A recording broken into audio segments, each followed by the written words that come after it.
के बारे में जो अक्सर आपके एग्जामिनेशन में देखने को मिल जाता है और आप इनकाउंटर होते रहते हैं ऐसे क्वेश्चंस को और बहुत ईजी होते हैं सॉल्व करने के लिए। यदि आपको फैक्चुअल डेटा याद है तो मैं आशा करता हूँ कि आप इन चीज़ों को आसानी से सॉल्व कर सकते हैं। इसमें कुछ चीज़ें मेमोराइज़ेशन की हैं, कुछ ट्रिक्स हैं जो मैं आपके साथ साझा करूँगा। तो आज का टॉपिक जो है वो है revolution in agriculture. Revolution in agriculture. Agriculture में एक रिवॉल्यूशन हुआ और रिवॉल्यूशन की रिक्वायरमेंट क्यों होती है? कभी भी रिवॉल्यूशन का रिक्वायरमेंट तब आता है या तब होता है जब कुछ ज़्यादा ही शॉर्टेज हो जाए, लोग भुखमरी के शिकार हो जाएँ, तब उस रिवॉल्यूशन को लाना बहुत ज़रूरी हो जाता है। तो ऐसे ही कुछ एग्रीकल्चरल रिवॉल्यूशन हमारे इंडिया, पूरे विश्व में भी हुए, उनको अलग-अलग नाम से भी जानते हैं। उनके जनक, उनके फादर ऑफ रिवॉल्यूशन भी जो होंगे, उनको भी हम देखेंगे। तो 3 चीज़ें हम देखने वाले हैं। उसका एम क्या था या कह सकते हैं प्रोडक्ट क्या था? सेकंड चीज़ हम देखने वाले हैं कि उस रिवॉल्यूशन का नाम क्या है? नेम ऑफ द रिवॉल्यूशन, ठीक है? And third, who is the father of revolution, ठीक है? ये 3 चीज़ें आपको मेमोराइज़ेशन हो जानी चाहिए। एक्चुअली ये फैक्चुअल डेटा है, ठीक है? चलिए, तो फर्स्ट एंड फॉरमोस्ट सबसे बढ़िया एवरग्रीन रिवॉल्यूशन। कौन सा revolution? Evergreen revolution. Evergreen revolution M S. Swaminathan के द्वारा लाया गया। कौन थे? एम.एस. स्वामीनाथन के द्वारा लाया गया इंडिया में, ठीक है? और इसको कौन-कौन सी चीज़ें इसमें शामिल है? इसका एम क्या था? इसका एम था कि सस्टेनेबल और कंटीन्यूअस इंप्रूवमेंट होना चाहिए एग्रीकल्चर के प्रोडक्टिव में और विदाउट एनी इकोलॉजिकल और सोसाइटी की जो डैमेज किए। क्या एम था? सस्टेनेबल एंड कंटीन्यूअस क्या होना चाहिए? इम्प्रूवमेंट होना चाहिए। कंटीन्यूअस इम्प्रूवमेंट ऑफ एग्रीकल्चर, ठीक है? किस तरीके से? ताकि वो सोसाइटी को भी डैमेज ना करे और किसको? वो इकोलॉजी को भी। इन दोनों को डैमेज नहीं करना चाहिए, इसका एम था। दूसरा, चलते हैं रिवॉल्यूशन को लेते हैं। दूसरी रिवॉल्यूशन का नाम है येलो रिवॉल्यूशन। कौन सा? Yellow revolution. ये किसके लिए हुआ? ये रिवॉल्यूशन हुआ ऑयल सीड के प्रोडक्शन में या मस्टर्ड या सनफ्लावर के प्रोडक्शन में। सरसों की खेती अच्छे से हो जाए तो ऑयल सीड्स जो तेल पैदा करते हैं, स्पेशली अगर आप देखेंगे तो मस्टर्ड ऑयल, ठीक है, और सनफ्लावर। इसके जनक कौन है? ये पूछ देता है अक्सर। इसके जनक हैं सैम पिटोद्रा, ठीक है, पिटो पिट्रोडा, ये इसके जनक हैं। अगला है ब्लैक रिवॉल्यूशन। ब्लैक रिवॉल्यूशन के जो जनक हैं कोई नहीं है, लेकिन ये किसके लिए है पूछ देता है question. Which one of the following is related to the black revolution? नाम दे देगा, लेदर, जूट, फर्टिलाइजर, है ना, petroleum. Yes, that is the case, petroleum, ठीक है। पेट्रोलियम से रिलेटेड जितने भी और क्रूड ऑयल से प्रोडक्शन से रिलेटेड थे उनके बारे में है ब्लैक रेवोल्यूशन। कई लोग सोच सकते हैं कि ब्लैक रेवोल्यूशन रिलेटेड है कोल प्रोडक्शन के लिए, शायद नहीं। अगला है ब्लू रेवोल्यूशन। कौन सा? Blue revolution. ब्लू रेवोल्यूशन के कौन जनक हैं? वो हैं डॉक्टर अरुण कृष्णन। कौन? डॉक्टर अरुण कृष्णन। डॉक्टर अरुण कृष्णन, आप नाम से ही देख सकते हैं कि he may be from the south India.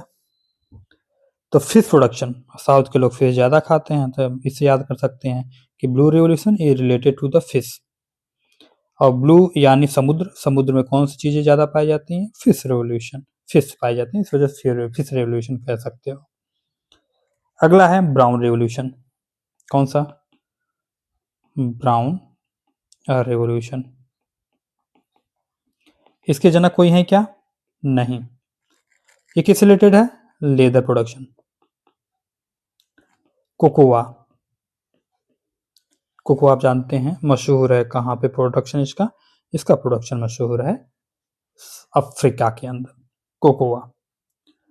ठीक है, ये नॉन कन्वेंशनल जितने भी प्रोडक्ट्स होते हैं वो ब्राउन रिवॉल्यूशन के अंदर आ जाते हैं। Most important, golden fibre revolution.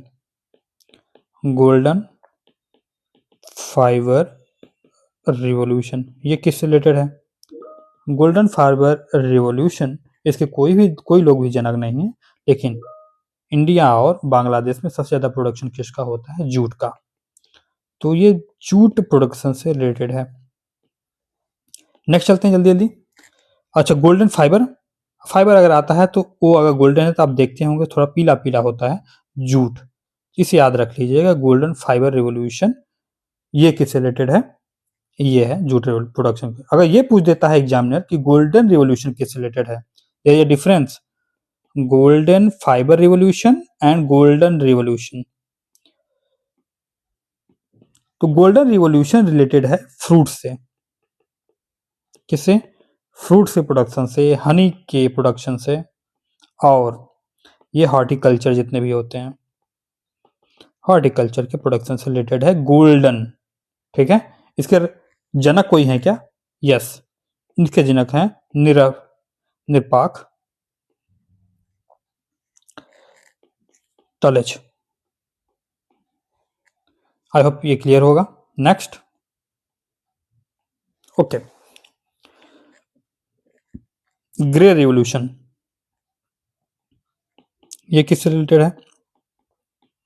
Grey revolution is mainly related to the fertiliser, fertiliser. ठीक है, तो ग्रे चीजें हर जगह पाई जाती हैं, आप देखते होंगे ग्रे ग्रे ग्रे हर जगह है। तो इसके रिलेटेड आप समझ सकते हो कि फर्टिलाइजर कहाँ यूज होता है। फर्टिलाइजर मेनली यूज जो होता है वो होता है हमारे प्रोडक्शन ऑफ द एग्रीकल्चर। ठीक है, ताकि उसकी सस्टेनेबल ग्रोथ हो सके। पिंक रिवॉल्यूशन किस रिलेटेड है? Pink revolution is related to the onion production, onion के प्रोडक्शन से भी है। अगर फार्मास्यूटिकल आ जाता है तो फार्मास्यूटिकल के भी रिलेटेड है। अगर क्वेश्चन ये भी आ जाता है कि क्या ये रिलेटेड है प्रॉन से, yes, it is also related to the prawn production. ये तीन चीजों से एसोसिएटेड है पिंक रिवॉल्यूशन। क्या इसके कोई जनक हैं क्या? यस, इसके जनक हैं दुर्गेश पटेल, दुर्गेश पटेल। नेक्स्ट, अगर बात करें तो और सिल्वर रिवॉल्यूशन है। दो चीजें हैं, सिल्वर रिवॉल्यूशन है, silver fibre revolution. Silver revolution ये किससे रिलेटेड है? Silver revolution is related to mainly the poultry और एग प्रोडक्शन के लिए। एग और ऑप्शन में आता है पोल्ट्री। ठीक है, तो इससे रिलेटेड है। क्या इसके कोई जनक हैं क्या? यस, इसके जनक कौन कहा जाते हैं? फेमस इंडियाज ब्रेवेस्ट गर्ल उस वक्त कही जाती थी Indira Gandhi, late prime minister Indira Gandhi. पहले इनको गूंगी गुड़िया कहा जाता था, क्योंकि she was under the control of prime minister Jawaharlal Nehru at that time. वो ज़्यादा बोलती नहीं थी, बट जब इमरजेंसी लगा तो she was in whole power, वो जो चाहती थी वो करती थी। Even 42nd constitutional amendment act के बारे में आप जानते होंगे, she have taken it out. Silver fibre revolution किससे है? सिल्वर फाइबर रिवॉल्यूशन ये रिलेटेड है कॉटन से। गोल्डन फाइबर रिवॉल्यूशन किससे था? गोल्डन फाइबर रिवॉल्यूशन था जूट से। अगर सिल्वर बात आ जाए तो कॉटन से रिलेटेड है। इसके जनक है कोई क्या? नहीं। रेड रिवॉल्यूशन, कौन सा? Red revolution. Red revolution is mainly related to the meat production. Meat production से रिलेटेड है, और कह सकते हैं टोमेटो से भी रिलेटेड है। तो मीट और टोमेटो अगर जहां मिल जाए तो रेड रिवॉल्यूशन होगा। दोनों आप जानते होंगे रेड की तरह है, उसके तरह है। क्या इसके कोई है क्या फादर ऑफ रेवोल्यूशन? यस, विशाल तिवारी हैं। And last not the list, most important, ये है व्हाइट रिवोल्यूशन। किस रिवोल्यूशन की बात कर रहा हूं मैं? White. White revolution is related to the milk production, and इसके जो जनक हैं वर्गीज कुरियन है। वर्गीज कुरियन।